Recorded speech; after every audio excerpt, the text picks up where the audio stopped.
personally hated working out before I started on my PCOS weight loss journey, so I figured I would share with you guys a couple things that helped me. The first thing I did was start small and slow. As someone who absolutely hated working out, literally just being in the gym gave me so much anxiety because I was personally at rock bottom with my PCOS symptoms. I was the heaviest I had ever been, so I set a timer for just 15 minutes to get a workout in. Now that required me personally to wake up earlier in the morning because of how busy my schedule was. And I knew I couldn't make the excuse, oh, I'm working a lot so I can't get a workout in. Well, you have 15 minutes in your day. And over time, that 15 minutes became 20 minutes, then 30 minutes. It gradually increased. And because I was seeing progress every single week, I didn't dread going to the gym anymore. Also because I wasn't completely exhausting myself every time I set foot in there.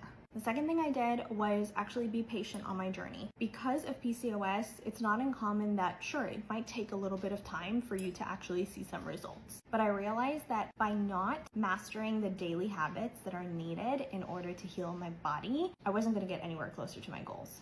Now, if you're a client of mine, then you know the value of our check-in calls where we see how well you're doing, how well you're progressing. I mean, I just got off a phone call with another client. She's 4 weeks into our program and she got her period back. All natural. The third thing I did was learn to not compare myself to anyone else. I know that can be really hard, especially with how prevalent social media is in our life, but I had to understand that everyone is at a different phase of their journey. Me comparing myself to them is just not fair. It's not doing myself any good, nor is it really a proper comparison because there's not another of me out there in the world. Now, did I look at other women maybe further along in their journey as inspiration and motivation? Absolutely. But comparing myself to someone else was only going to make me feel worse. You can't compare your chapter 1 to someone's chapter 20. It's just not fair. And the last thing I did, which I think is probably the most important to create a good workout habit or to create those good habits when it comes to moving your body, was fueling my body. I think a lot of women, especially if you have PCOS and you're trying to lose PCOS weight,